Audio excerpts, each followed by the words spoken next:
Hey everyone, if you're hearing my voice, you are in the right spot for this afternoon's webinar from the Princeton Review on MCAT strategy.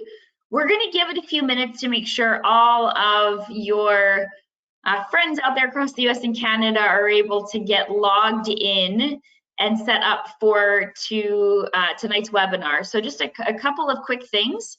I'm not going to go through a full introduction just yet, but please know that you are all on mute. So if you're trying to talk to us as you go and you're wondering why we're not hearing you, it's because we try to keep our background noise down during these sessions by keeping all attendees on mute.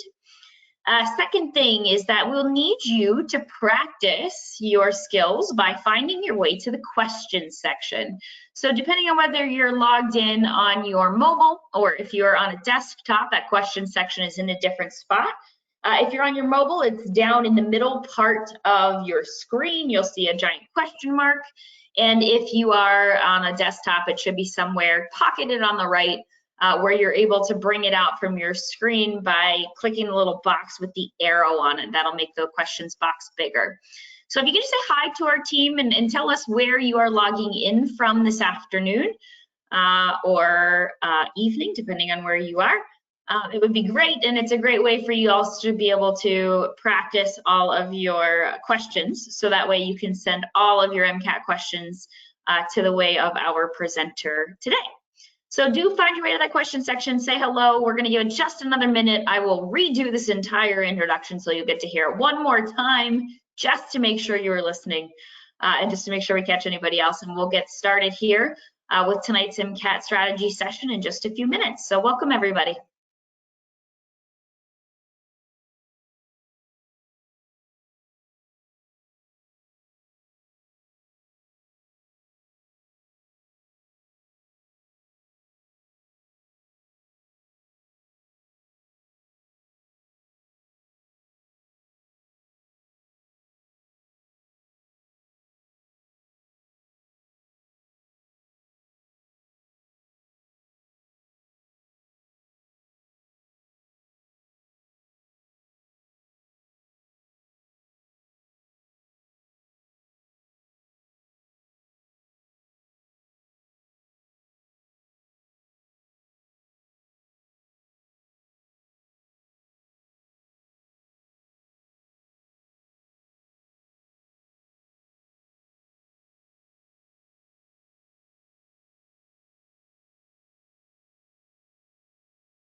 All right, everybody, lots of people feverishly getting logged in this afternoon. Welcome to the Ross University School of Medicine and American University School of the Caribbean School of Medicine MCAT strategy session in partnership with the Princeton Review. My name is Katie Gillis. I'm the Senior Director of Student University Partnerships here. I will be your MC this afternoon as we kick into this wonderful topic of getting you prepped for your MCAT. So just a couple of things. In tonight's session, if you haven't already, please find your way to the question section. So again, if you're on a mobile, it's typically located at the bottom of the screen. There's a question mark. If you hit that, it will take you to the question section where you can then type in where you're logging in from. Also let us know maybe where you're attending school and any of those pieces. And just anything else that you'd like to say about where you are within the US, Canada, or around the world today, that would be helpful. We will say hi back to you there. But as we go throughout today's webinar, we also will want you to make sure that you guys use that question section so that we can make sure to give our esteemed presenter all of your time and attention and all of your most important questions throughout the webinar. So also in the chat and then also in the handout section in both sections, there is registration with a bit.ly link, B-I-T-L-Y, if you don't know what bit.ly means, where you can actually register for a giveaway that the Princeton Review is doing for attendees of tonight's webinar. So please either find your way to the chat to grab that bit.ly or in the handout section. It'll take you to Princeton Review site. Please enroll there with your email address, and you're going to be a part of tonight's giveaway. And our presenter has a lot of great things in store for you. So if you want to be part of that giveaway, please make sure that you find your way into the chat and into the handout section to just grab that bit.ly link and make sure that you get signed up for all of the goodies. So again, you're all on mute throughout tonight's session, just to make sure that the listening quality is good for anybody attending the session, and making sure that everybody can hear appropriately. So please use that question section as much as possible. We will make sure that all of your questions get to the Princeton Review and Shaun Cricks, who I'm about to introduce here to y'all in just a minute. We're gonna have a wonderful webinar. So again, question section, check out the chat and the handout section to get that bit.ly to sign up for the giveaways from the Princeton Review tonight, if you want to be included in that.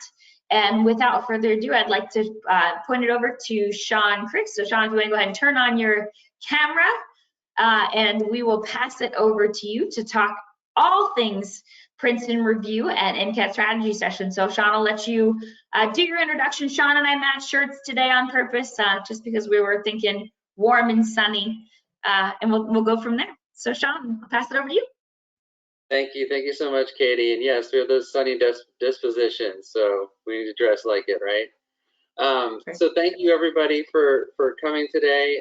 It's a privilege to talk with you all and to be working with Katie and everyone at Ross and ACU. And today we're going to go over some of the concepts of the MCAT, really understand this test, you know, this beast that's in front of you. My goal is by the end of this hour, you'll understand much more about the test, about what you're going to be facing, and you'll understand a bit about how it's put together and how you can handle it, how you can actually overcome that. So just starting off, you know, according to a survey from National Medical School students, over 90% of students who took the MCAT took it more than once. And now think about that. And now if you're a medical school and you're looking at that, all of the students have taken the same pre-med courses, right? And if they've gone in and they've taken the test once, and then they've come back and taken the test again, did they learn biology again? Did they learn sociology again? Did they learn chemistry again? Absolutely not. They learned what they were up against, and they learned techniques and how to deal with it. So we're going to go over some of those things today and arm you with that. And the three main things we're going to go over together are, what is the MCAT? Okay, we're going to start really general with that and understanding it, understanding its mechanisms and how it runs and when it runs and everything that you're going to need to know there. And then finally, we'll get to strategies of the MCAT. But I say that number 3 is really strategies of the MCAT, because all of this is strategy for the MCAT. I'm proud of all of you right now for being at this webinar and for giving yourself this knowledge and taking it a level up. So congratulations on that, and we'll go through some of it together.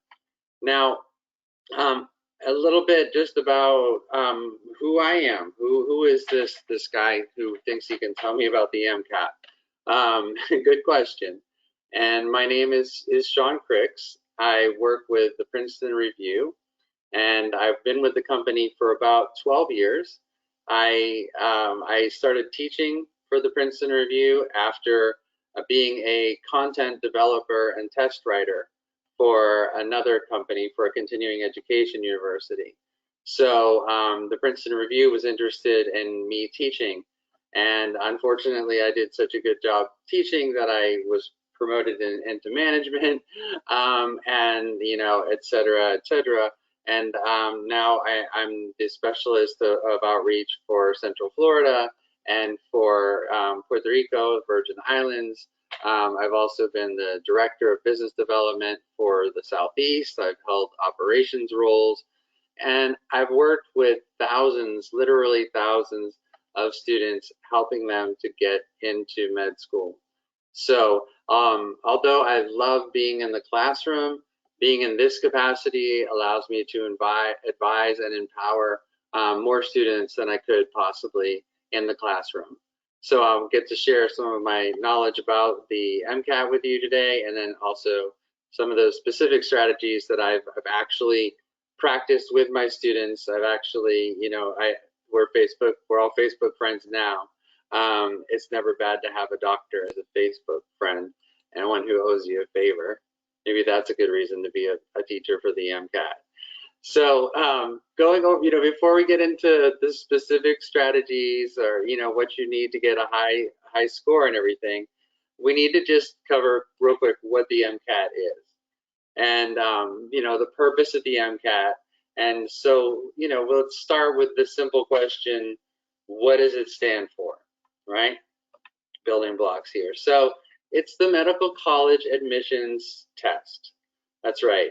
And now this is one of the few tests that is made with the express purpose of getting you into one type of program. For example, the GRE, the graduate requisite exam. You could take that for a number of different fields. If you're taking the GMAT, likely you're going into business school. And the MCAT is unique in that it's owned by the folks who will be processing your applications. So the AAMC is the owner and the administrator, the creator, the ruler of the MCAT. So the first tip I'm going to give you is to make sure that you are registered with the AAMC. That if you are even considering taking the MCAT in the next couple of years, you want every phone and annoying text update you possibly can get from them, because they announce changes in the test, they announce new test dates. You really need to be in their circle. And we are constantly, monitoring what they're doing. So you can see a lot of it at the Princeton Review, but please subscribe to AAMC. And this, the medical school admission test, medical college admissions test is required by all US and Canadian medical schools. And that is for both the MD and the DO programs. So it used to be when DO was, a little newer, it was a little more lax, but not now. So now knowing the dates, the seasons of the MCAT is very important. There are some types of exams that are offered weekly. This is not one of those exams. This is offered very seldom. You've got select dates, and in January, March, April, May, June, July, August, and September. And I mean very select, like just a couple of days out of the month, or maybe 3 days out of that month.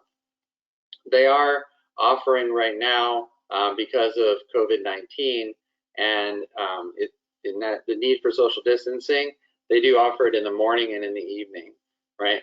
But you're going to find that these will fill up very, very quickly.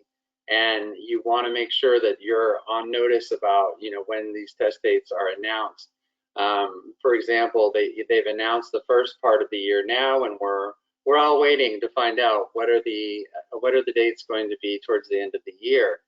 And I mean, if you think it's hard as an undergraduate, getting the courses that you want when registration opens, just imagine what it's like trying to grab that test date that just came out.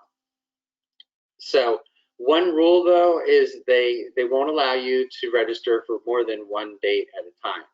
So choose your date, choose wisely, and I think we'll go over some of that. But towards the the end of your junior year, and choose wisely and allow yourself to take some time to prep.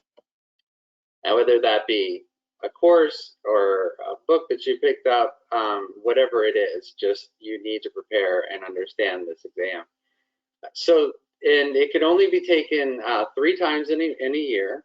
It can be taken 4 times in 2 consecutive years, or 7 times total. Now here comes Shaun with a little advice. Just because you can do something doesn't mean that you should. And after dealing with hundreds of administrators, of admissions counselors, schools, and student groups over the years, I can tell you that it doesn't look good for you if you're going to go past 2 attempts, 3 attempts, right? Because as I mentioned at the beginning, when you go in and you take the exam and you don't do so well, and then you come back in 3 months and you nail it, well, that tells a good story. That tells a story of a student who went to and took an exam, didn't do as well as they thought, went back, rolled their sleeves up, got the work done, figured out how to do that test, came back and did it. That's a good student. Not necessarily the first one that hits it out of the ballpark the first time. It's very, very rare, right? 10%. So, but after 3 times, now, okay, well, what's going on here? What are they missing? And if you're getting into 4, 5, 6 times, I mean, obviously, for lack of a better word, I've heard like the term, you know, hacking, trying to hack into the MCAT. So you just want to be careful with there, and don't always do what you can. So the AAMC is very clear about what they see, the purpose of the MCAT. In fact, when you take the MCAT, you have to sign that you're expressly taking this for medical school, which is interesting. So if anybody ever tells you that they help people prepare for the MCAT and they haven't applied to medical school, if they tell you they have actually taken the MCAT, that is incorrect. Or they committed some, it's incorrect. So keep that in mind. I have only taken practice MCAT tests for years and years and years and years and years. And but they want you to understand that it's going to be standardized, right? It's going to be multiple choice. Now, I want you to start thinking of these strategically. So look for your opportunity in each one of these statements. That it's multiple choice. Okay, great. It's not a free answer. Designed to assess your problem solving, critical thinking, and knowledge of natural, behavioral, and social science concepts and principles prerequisite to the study of medicine. All right, great. So you see they're not being very specific. They're not saying, you know, your knowledge of biography or biology, I'm sorry. What they're looking for is they want you to demonstrate your knowledge and how you can apply it, and how you can apply theory, and how you can solve problems. And being a CARS instructor, I can tell you that there are a lot of tools that you can use for CARS, and you wouldn't think so. When the MCAT is scored, usually the biggest variance is going to be in your CARS section, because it does measure cognitive, you know, aptitude at the time, but it also measures whether or not you know what you're doing that day. So what's going to be, you know, required? What do you need to make sure that you've done before you're taking this exam or preparing for this exam? And here it is, folks, right here. A lot of people think that it's going to get into advanced physics or chemistry, you know, sociology. But here you can see we've got in your sciences, your general sciences, your biology, your physics, general chemistry, organic chemistry. That's going to be about a year's worth. Now, it's not so neat and clean for everyone. So that's why it's really, you're thinking the end of your junior year. You might not get that physics class that you wanted as a freshman. You might not make it into that biochem class that you really need. And it is good to take both part 1 and 2. You know, taking part 2 can help you in understanding how to apply part 1 even better. But just as those of you who took the SAT or the ACT understand they weren't testing you on anything you learned your senior year. They can't, because you had to take it before that. Same thing here. So don't wait too long. Make sure that you have the correct timing. So now the scoring is really odd, and there's a very long, complicated explanation for it that I don't think you really care about. So let's just go over the things that you do care about, which is what are they going to ask me and how can I make a difference in my score and what does it matter? So just by signing in and getting your name on the test that day and opening it up, you're going to get a 472. Congratulations. And the highest score that you could possibly get is a 528. So, what's the deal with that point spread? Really, what we need to know is where we need to be. So the mean score for everyone taking the test is a 500. Okay. Now, the mean score in each section is about a 125. But let's put that into a little bit of perspective. So getting into medical school is extremely difficult. And I know you understood that, but let's look at some hard numbers here, okay? So in 2019 to 2020, we had, in that school year, we had the 819 applications were submitted, all to AAMC, member medical schools. And those were sent in by 53,371 different students. So that works out to 17 applications per student. That's how many schools everyone is applying to.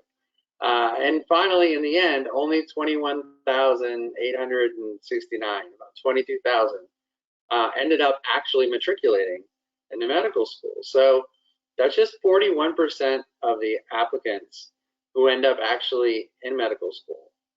Now, there's much more than you need than just an MCAT score that will get you into medical school. You need, interviews, your research, your experience, and your performance in college, your grade point average. But MCAT score, it does matter.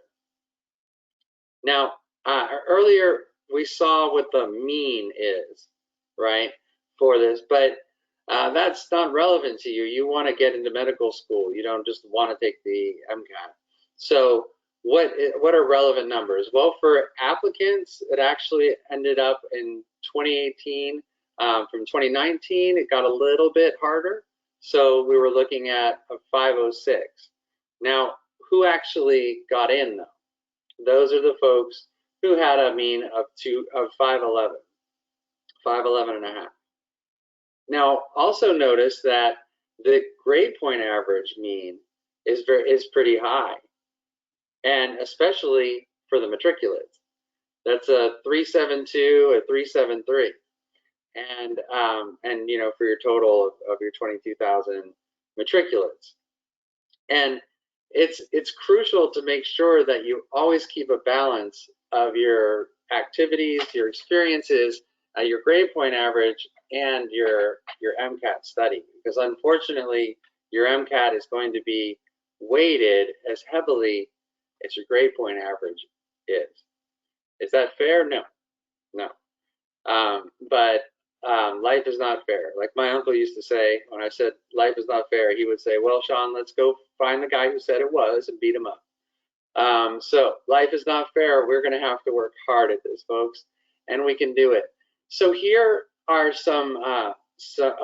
bunch of random numbers. No, there are percentiles, which mean a little bit more than looking at the chart that I just showed you, and looking at 510 versus 508 versus what does it mean? What does that mean to me? And this is a great way to see what that actually means to you. So getting a 510 actually triples your chances of getting into medical school. It's not a magic number, or anything. It's not a magic formula, but that on average is what has panned out. Now, as you go up, each point is so crucial. As you go up from a 510, where you're in the 82nd percentile, so you're top 18%, you get one more point. Now you're in the top 15%. Get 2 more points, you're in the top 11%. Get a few more points than that. Look at 515, right? Where we have a 515 guarantee course. That's 93 percentile. That means you're in the top 7% of all test takers. And as you can see, as you're going up, it gets more and more important. I find it interesting. You can get a 523, which is 5 points lower than a 528. and still be in the 100th percentile. But they will see your score, not just your percentile. But I wanted to show you this as just kind of so you can see your place in all these numbers and what that really, would mean to you. So getting into our second main point of this lesson is understanding the MCAT. And, now that we know what it is and who makes it and that, and before we get any detail on specific, questions about them, the strategy we can use, we need to discuss what the MCAT's like overall. Before you learn any other strategy, you need to have an understanding of the MCAT as a test. So the sections of the MCAT are worded much more difficultly than they need to be. But we have our chemical and physical foundations of biological systems. We have the best section ever, CARS, your critical analysis and reasoning skills, which, yes, there are hacks. And biological and biochemical foundations of living systems. And then a relatively new one, if you've been in the in test prep for years, the psychological, social, and biological foundations of behavior. And that previously was an essay. And the problem with essays is that humans have to grade them. And the problem with humans is that they're expensive by the hour. So there are so many applications that a few years ago, the AAMC said, okay, we can't keep up with these essays. So we're going to build in a psychology and sociology section and finally actually test people on things like what will their bedside manner be like. Is that important? It is to me. So what skills are you're going to need? It's not presented like trivia about college level science. Scientific reasoning and inquiry skills that students need to succeed on the exam are critical. And in fact, almost all MCAT questions are phrased in some way that makes you use some kind of scientific knowledge or inquiry. So using the AAMC's language, which I always do when I can, you need to show knowledge of specific concepts and principles on the MCAT. And that doesn't mean you have to show all of your knowledge. It means you have to understand some concepts. So, for example, you see a genetics question, you'll likely need to deploy a Punnett square to get the answer, right? But you'll be likely to get the correct answer without completing the questions if you have strategies behind it. We're going to learn how to approach things the right way, not do things the long way. I mean, when's the last time you did long division? So scientific reasoning and problem solving is the next area that they want to cover. And usually that involves being given a description of scientific research with some results provided, and then you're asked to extrapolate further conclusions from that. So it's not researching, it's not memorizing your research. It's memorizing how to research and analysis there. So, and then similarly, the AAMC wants students to demonstrate an understanding of reasoning about the design and execution of research. So you could be provided with a detailed explanation of the scientific research, but your task is to spot the flaws in it. And then finally, you've got data-based and statistical reasoning. So you'll need to understand how to analyze subjects with graphs and statistics. So pay attention to those classes. You can't walk into the MCAT thinking you're going to do well by knowing biology and physics and having your notes memorized from class. You're going to be required to demonstrate your very specific scientific knowledge in a very specific manner, a standardized manner. So you'll also be showing some of your other life skills here, right? So here's a few tips about the actual day that you are taking the test. Make sure that you always arrive 30 minutes early. I would say during COVID-19, you want to arrive an hour early. Where? They're at Pearson's and other testing centers. So you will be taking this in person. As I mentioned, there's different times throughout the day, so you will be socially distanced, but you will be doing prometrics, biometrics. It is very, very strict. It is harder to get into take the MCAT than it is to get on an airplane. So expect metal detectors, expect fingerprint palm verification, expect to have your pockets empty, expect, you know, all of that. So make sure you have everything there with you. And they want to make sure it's secure, right? And that's a good thing. And the computerized testing system, it displays in a very specific way, which is one way we can look at strategy, right? We can know the chessboard or the checkerboard.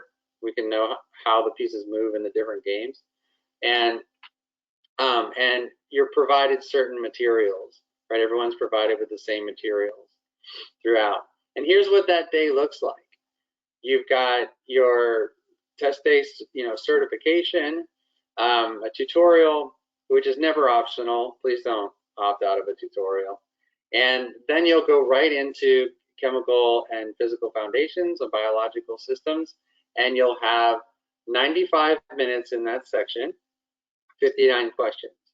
You can jump all over the place and answer the questions in the order you want to, or passages in the order you want to, but you cannot actually switch between sections. So you are in there for that 95 minutes. And then there's a break, optional. It's not optional, take a break. And you'll go right into cars. And that'll be 90 minutes, the 90 best minutes of your life, that cars section. And followed by that, you'll get some lunch and go back for some biological, biochemical foundations of living systems. Again, 59.95, which gives you about a minute 30 seconds to a minute and 40 seconds per question, including the reading material. So this is a race. This is a marathon, 7 hours and 27 minutes, but it is a race. If we were able to take this home, we would probably all get in the top 10 percentile.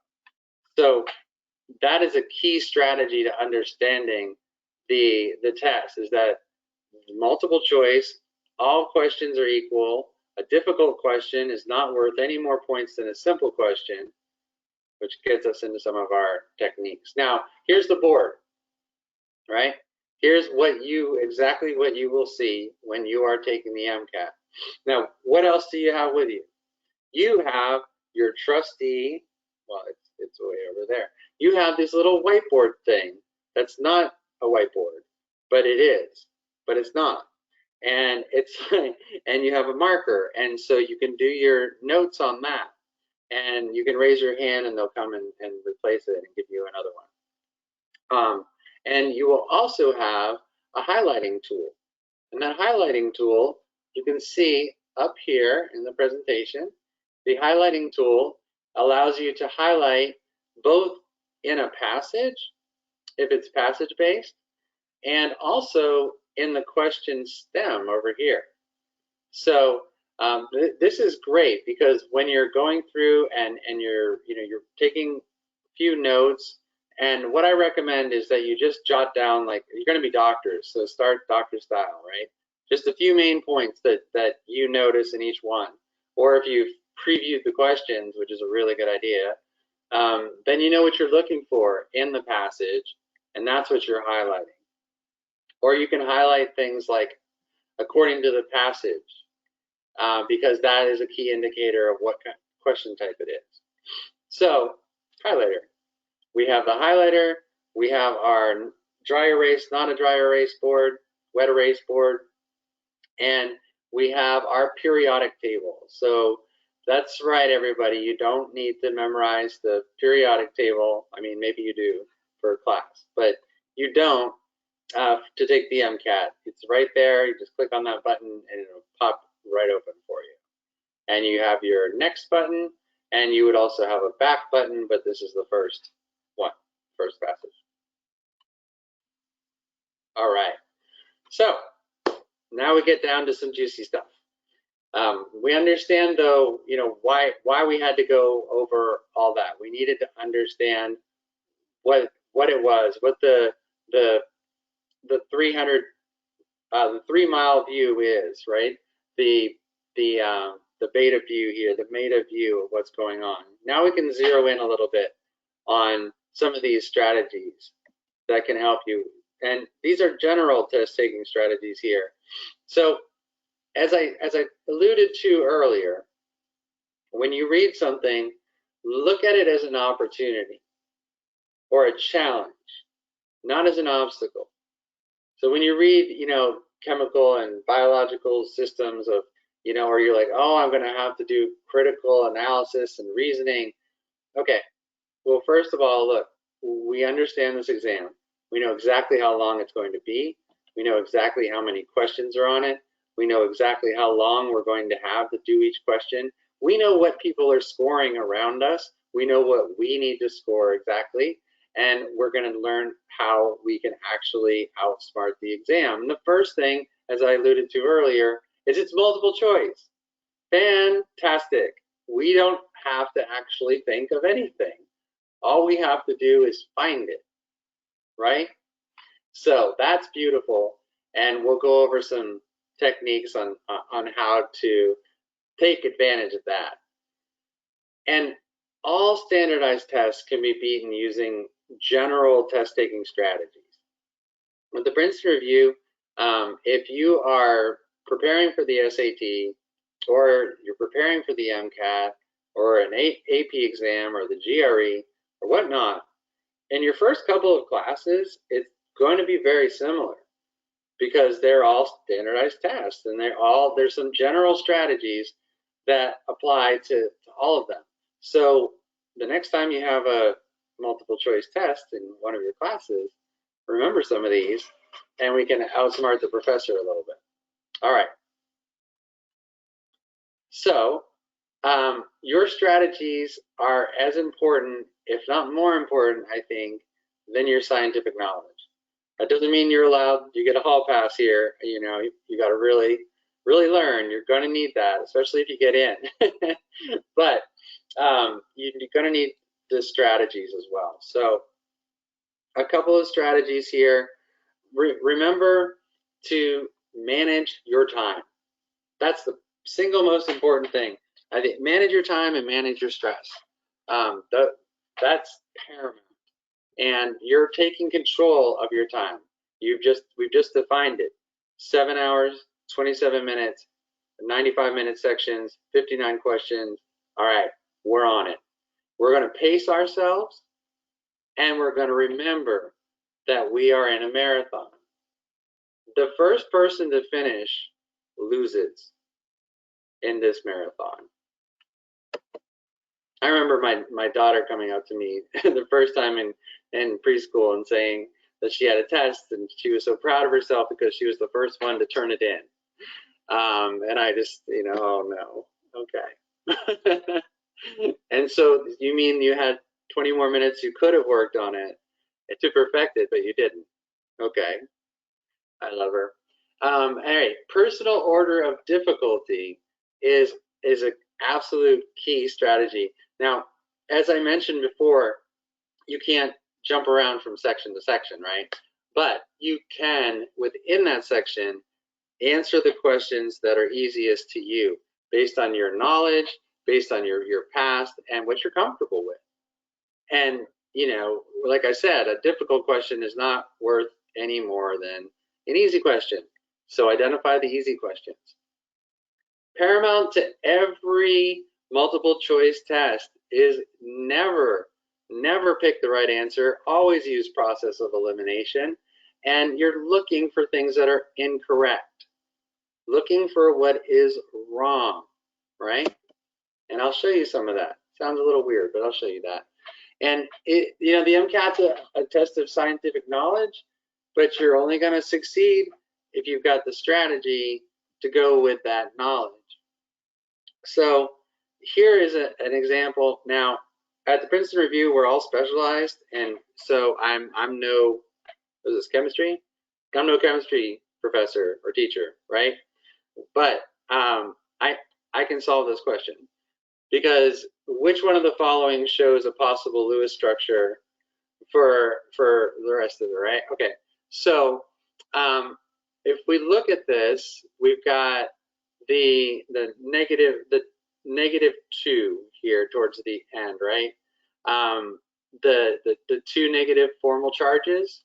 So if we look at this, we'll realize that the correct answer is going to have 2 negative formal charges. So which one of these has 2? Now, sorry the PowerPoint doesn't strike it out, but what I always do is look and strike it out. There's none, right? Here's, it's not, you know, this is incorrect, this is 4. This is the only thing that solves. Now, I don't know what disulfide intermediates are. I don't. I'm good at tests.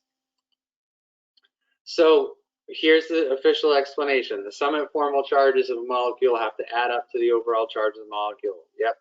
Okay.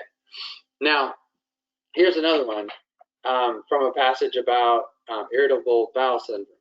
So how might Sigmund Freud have treated an IBS sufferer? Now, thank goodness it's multiple choice. So let's look at what the answer possibilities are here. So by helping the patient discover the physical cause of their symptoms through various stress tests, okay, stress tests, with a psychoanalytic approach that would attempt to pinpoint the root, okay, in a group therapy session with sufferers of other psychological disorders, Dr. Freud would be unlikely to treat an IBS sufferer because he would not consider their disorder to have a psychological cause. Okay, again, not a scientist. Yes, I've given this presentation before, so I know the answer from that.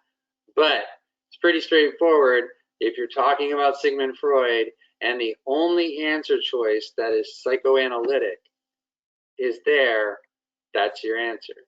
And if you look, the other ones are other scientific principles, okay?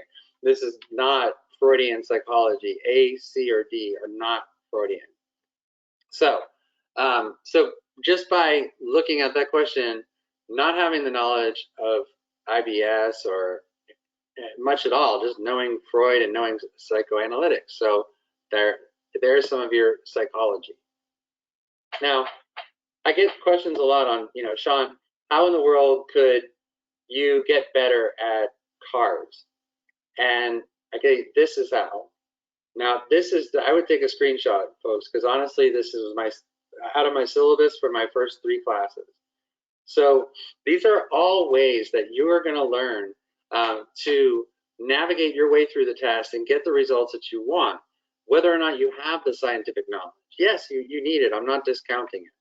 But, you know, looking in the right column, already we've talked about taking control and moving forward and backward through the questions, right? Process of elimination, not being attracted to an answer that looks right, but being very discriminate about what you do and how you do it, getting rid of those answers that are incorrect. Remember, in CARS, there's often not a correct answer anyway. So what would most weaken the author's opinion about this? Or, you know, it's literature and stuff. It's not math, unfortunately. You can learn to preview the passages. So you look at the questions and then you read the passage. You can identify what are called killer passages, which are just time killers. They're not worth your time at all. And therefore not spend that time in 4 to 6 questions trying to read a passage that you can't understand and wasting your time. So you just put that on to the end. You know, you've got a 25% chance getting it right. So guess at the hard ones. See, this stuff, it's pretty basic, right? When you start to really break it apart. Take notes on your not a dry erase board, and then, you know, look for things like extremes. And, you know, if something says all or never and you know, none, usually that answer is wrong. I mean, usually we're not talking about that advanced, that critically. So getting into CARS a little bit, everyone's favorite subject. this is what a CARS passage looks like, this and this. So all of these are applicable to the CARS section, and I encourage you to pick up one of our books or sign up for one of our trials online. I know we are giving away a full set of study materials during this, after this, if you register with the link that's in there for the Princeton Review. So I'm glad to send you that. But a few tricks to this section, right? The first thing is understand what you're looking at. So the AAMC is not allowed to make up just random passages and put them on a test. They are excerpts. They can be everything from a poem to this tired old piece of work here, which is the J.J. from Rousseau's The Social Contract. Fantastic. Some really old French theory here. And as you can see, the passages, they should take you 3 to 5 minutes to go through, right, and to cover. And we don't really have time for that today. So what I want to encourage you to do is, enroll in a free trial, so you can take all practice tests and drills and everything. So there are things, though, ways that we know that we need to put into practice things I've just mentioned. Process of elimination. And let's look at process of elimination and extremes, okay? We have not read this passage. It's not that I recommend that, but we can do this without reading the passage. Because right here, 28 says, in the 4th paragraph, Rousseau employs the metaphor of war to achieve which of the following. We can go straight to the 4th paragraph. We can see what Rousseau is doing in that.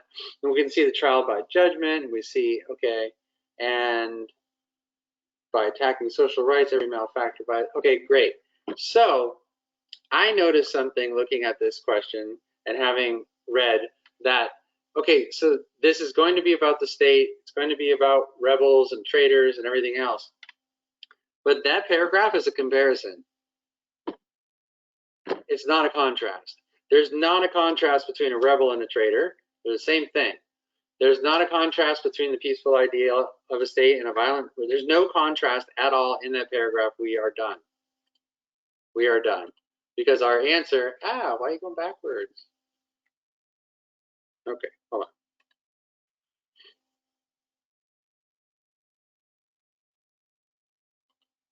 on. Okay, great. So our answer is right here. It's the comparison. Simply by reading that it's a comparative paragraph, we know that contrasts are incorrect, so we move on. Now, again, this is why you don't look for the correct answer. Because this is a vocabulary and context question, which is why on that slide I told you to take a screenshot of, on the left column, there are 10, a row of 10 different names, and they're question types. There's only 10 types of questions that a test writer is allowed to ask you on this. And there's only 10 types of sentences in the English language, by the way. I'm such a nerd. So here, though, we need to recognize that any one of these could answer the question, what does sovereign mean? What is a sovereign?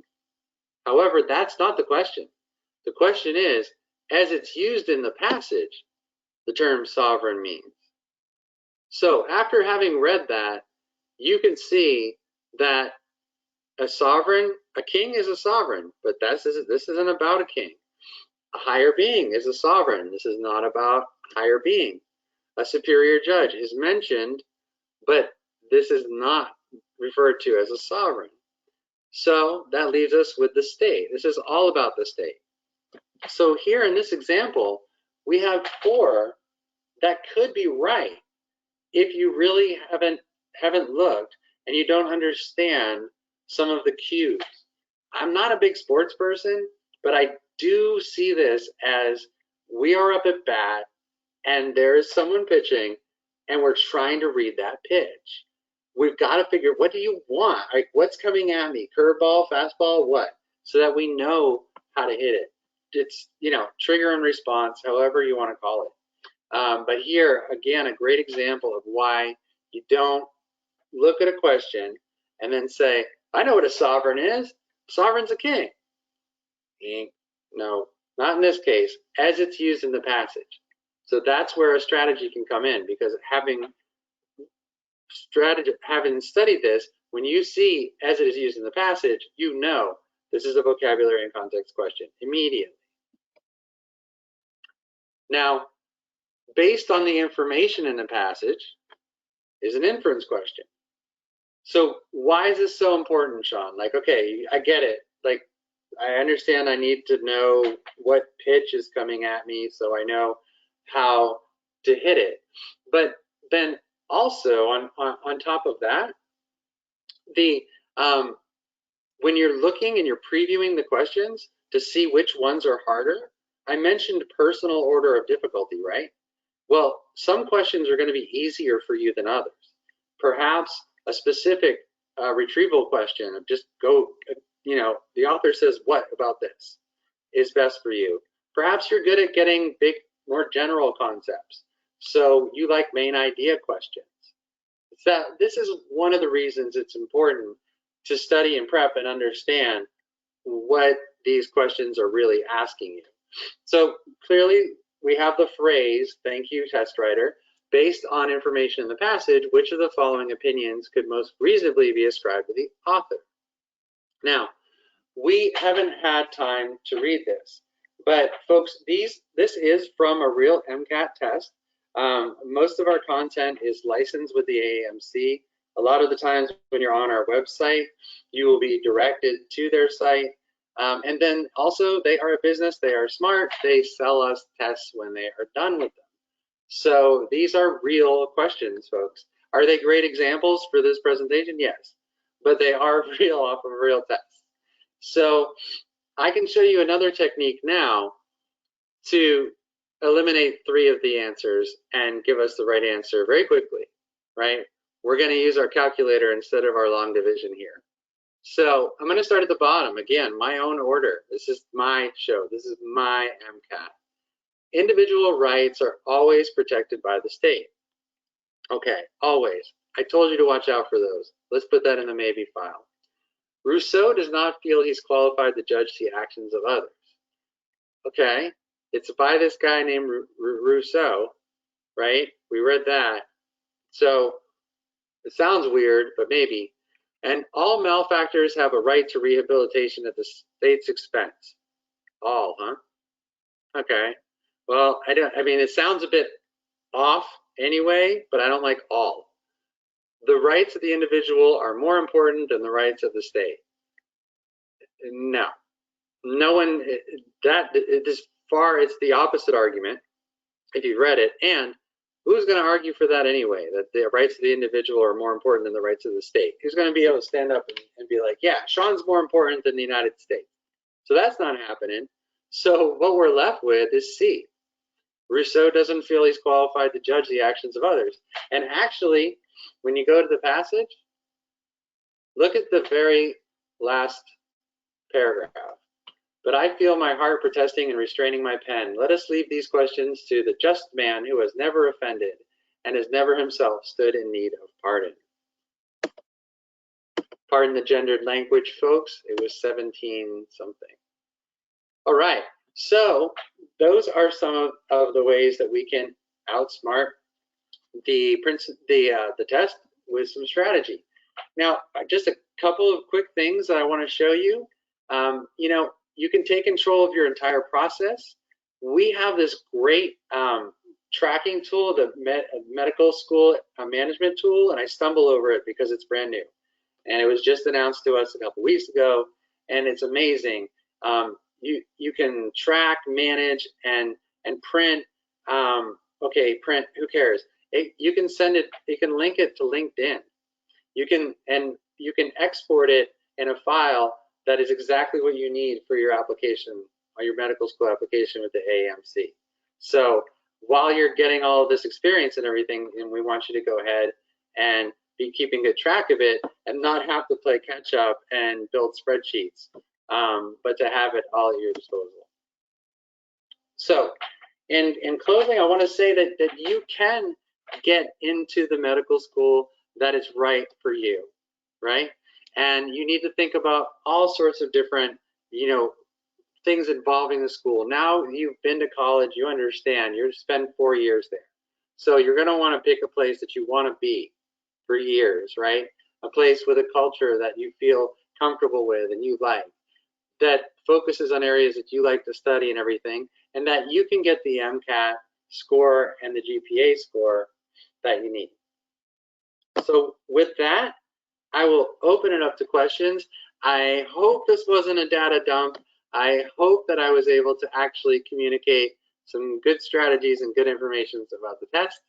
And I will go ahead and take any questions. Now we have our wonderful Katie with Ross and ACU standing by and moderating. So, Yeah, perfect. hello. Jeff, are you? Hi, Christina. Yeah, I'm here, and Christina's on too. We were able to get some technical things figured out. So I do think we have a couple questions in the chat that I'll fire at you, Shaun, if you don't mind, and then we'll have a few items that Christina's going to address. So one of the questions was about the use of, or the testing of physics on the MCAT. And essentially the question was, what's the point of testing physics on the MCAT? I think that there's probably a belief by some that, it's not as much of a component that is taught in medical school. So if you could just speak to any of that, just as far as the physics component of the MCAT. Yeah, that's a really good point that you bring up. Medical school is not going to be physics focused, but they do want to make sure that you have the complete and well-rounded, comprehensive basics to go into this with. And you're going to need some of that physics, not only in the physics section, but in some of the other science sections as well. It's all interconnected. So, I see where you're coming from, but they're only looking for that baseline knowledge. Okay, so there was a question about math skills and what kind of math skills you feel like are going to be most relevant for the exam. Wow, I don't think anyone's asked me that question before. That's a great question. Well, you shouldn't need much math. I mean, the math that you're going to be doing is going to be the math that you're doing in your science classes now. So yes, you're going to go through mathematical processes, but while applying that to the sciences, if that makes sense, very similar to the physics. And you're not going to be working out any mathematical problems. So really just in your studies, and as you look more at the MCAT material, you'll see how mathematics itself relates to the different sections and where you'll need to apply it. But it's pretty basic math. Okay, so there's another question. When registering for the MCAT, do you have to indicate the universities you plan to apply to? I think this is a good question because it does give you the option, but that doesn't mean you can only apply there. But if you wanted to elaborate on that, Shaun. Oh, no, go ahead. No, I guess I was just saying that, like, as far as being able to select, it's just like when you went back and you were taking the SATs or the ACTs, you're able to select certain schools that you're planning to apply to. But once you get your score report back, you can still apply to other schools. It would just, and correct me if I'm wrong, Shaun, but I believe if you select those schools, the report goes directly to them once the score comes back, rather than you having to actually provide the score report yourself. Is that right? That's correct. I couldn't have said it better myself. Okay. Yeah, I know some stuff. So, Shaun, you mentioned in there that that 90% of the people retake the MCAT, and I know that a lot of advisors, really try to advise against too many attempts because it can potentially look bad depending on where they're applying. In the data that you've seen, I guess speak to that as far as why you think so many people are retaking the MCAT when it could potentially have an adverse effect on their medical school application. Okay, so why are they taking it more than 2 times when it may have a negative effect? I guess why you think the statistics are so high at 90% when it could potentially have an adverse effect on their application. Oh, sure. I think it's a lack of awareness about the test, about strategy, and its approach. I think there's a feeling out there that companies like the Princeton Review are built on some sort of narrative, or have some angle or something, but really everything that I just said over the last hour is absolutely true. And people go in thinking, okay, well, I've done some Khan Academy, so I'm good to go. Or I've got a great grade point average. I studied with my buddies. This would be great, And the other thing that I think is critical is to make sure that you're taking practice tests. Don't let your practice go on the record. And that's what a lot of folks are doing, is they're saying, okay, well, I've prepped for this a little bit. I'm going to go in there and I'm going to give it a go. And then, if I have to go back a second time to take it, then I will. I'll do some more preparing. My philosophy is don't even prepare until you've taken a free practice test. Take it with the AMC themselves, right? Don't trust anyone else. Just straight to the AMC, and then look at that test to see where you stand. And that test will not be going to recruiters, and that test will not be going to medical schools. And you can study some more, and you can take another practice test. And then when you're ready and you've demonstrated, you've got the data that you're ready, then you go in there and nail that test. So. Yeah, so it seems like we still have some more questions about physics. I think people get a little bit caught up on this one. And I'm not sure if you know this, Shaun, but the question is the physics that is tested on the exam more algebra-based or calculus-based? I honestly do not know the answer to that question. Yeah, I've never had that question before, and I've been doing this a long time, and that's going to be a tough one. And I think it's always important, Shaun, and I think you probably agree, when you don't know the answer, just just say you don't know, and they can potentially probably do some more online research. But I do feel like it's a good question. I'm probably going to do some of that research myself, because I mean it's valid. So there's another question. Sorry, go ahead. I'm surprised we haven't been asked before. This is my email to whomever asked it. If you want to email me the question, I will I will find the expert and I will get you the right answer. But just like Jeff said, I'm never going to make something up. And then there was a question, I think this is a really good one. And so a lot of people have this question, like, if I haven't taken all of the prerequisite courses, would that stop somebody from being able to take the MCAT? And so I think just speaking more to like what does eligibility mean versus what is being fully prepared mean? And so like, yes, and I think you'd probably agree, like, if you haven't taken OChem 2 or if you haven't taken biochemistry, sure, you potentially can go and take the MCAT, but should you? And I think that if you wanted to add anything, I guess, to that point.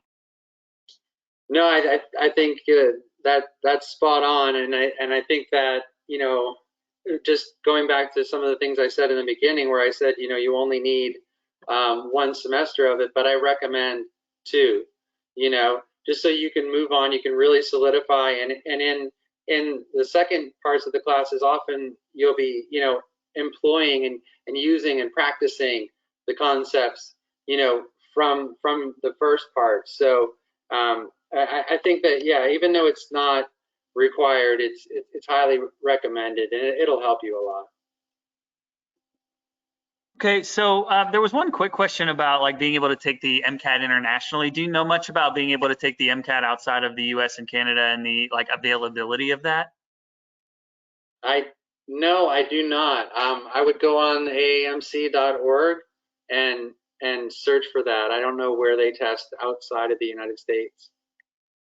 Okay, and then I think this is a really good question, and one that people at Princeton Review would want the people potentially taking the exam to know the answer to, because you can go to the library, you can get older prep materials, you can potentially like order off eBay, like a 10-year-old test prep book. Just speak to, if you can, what relevance some of that material would have, and what reasoning a person might have for only wanting the most up-to-date materials.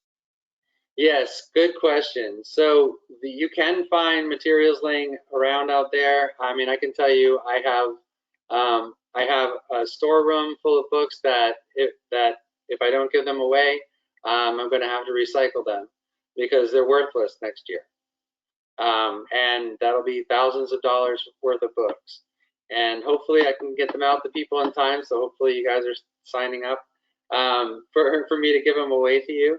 But yeah, it's even more, I think the testing industry moves along faster than even academia. So a lot of times, you know, my oldest daughter is at University of Central Florida, and you know, honestly, she'll be like, okay, professor, do I really need the latest version of, can I get last year's edition? Or, you know, how will that work? And oftentimes it's like, yeah, they just change the forward, or they're just trying to, you know, get some more money out of you. But the testing works so rapidly, and it changes and it evolves constantly. And it has to do so in order to not get stagnant, to be you know, competitive, to be standardized, but not asking the same things over and over again, and to remain relevant and to change with the times. So I can find you material where the MCAT is scored on a scale of 15 to 45 as well. You know, so you just have to be really careful and make sure that you're working with this year's. This industry, the test prep industry, moves much faster than universities and colleges. Okay, and I'm going to make this the last question, just in the interest of time, because I know that we have a couple slides we wanted to get through on the AUC Ross side as well. I want to be respectful of everybody's time. And this is a tough one to answer. And I know we get this question about other schools in the Caribbean, other medical schools, other international schools. And so there was a question in here, and I think it's valid to ask. And you don't necessarily have to talk down about any competitive competing programs, but I guess I would just want to know how Princeton Review sees itself in the test prep materials in the course by comparison to some of the others in the market. It's a great question. I think that there's some good players in the market. The reason that I chose to go teach for the Princeton Review was mostly because they have a specialist in every area. So I taught SAT and ACT as well, which are generalized, right? And if you did really well on them, and you know, years later you study how to teach, and you can teach those, you know, that prep, that's pretty general high school stuff. But you know, I get to be a specialist in my area, and I know a lot about cars. And I'm working with folks who know everything about physics and everything about the biology. And we get to learn all of the trends and study absolutely everything that's going on within those fields. So with the Princeton Review, when you're taking a course or you're reading content, that was written by a specialist. It's being taught by a specialist. And that's not such a foreign concept. I mean, ask yourself, when is the last time you had one teacher that taught you every subject? Was it 4th grade, 3rd grade? So while I think that there are some good players out there, I don't think anybody can match what the Princeton Review does in terms of its teaching resources, its publishing division with Rob Frenick and partnership with Random House Books, and its sister company, Tutor.com, which just finished its 20 millionth tutorial. So we're a juggernaut. We've been around for a while, but we're very individualized, and I think that's really what gives us the edge. Thanks so much, Shaun. So we've got Christina on now, and she's going to run through a couple of her slides. So are you going to help us just click through those for her, and then if there's any questions for us, maybe you know, we can get to those at the end. Absolutely. Could you guys hear me? Could you hear me? Yep. Hi there, everybody. Thank you so much for joining. Shaun, that was extremely thorough, very informative, and entertaining. I chuckled several times throughout your presentation, so thank you for that. My name is Christina Collada. I'm the Associate Director for Student and University Partnerships, and this webinar was presented to you by AUC and Ross. Better together. So Shaun, if you could change the slide. So together, students, we have over 40 years. We've been around for over 40 years. We have an established history. We also have combined over 20,000 alumni, 20,000 alumni. And I always tell the students when I present that we are looking at your metrics and you should be looking at our metrics. So, for example, American University of the Caribbean, we've had 340 residency placements during 2019 and 2020. Shaun, if you could keep clicking, I think you could click maybe one more time. We have a 92% first-time residency match rate, and we have a 94% USMLE first-time pass rate. That is for the American University of the Caribbean, and on Ross, there are more metrics. Shaun, could you change it one more time? And click 2 more times just to have all the numbers on there. Okay, so Ross University School of Medicine, 597 residency placements during 2019 and 2020. We have a 95.2 first-time residency match rate. And Shaun, is there one more click?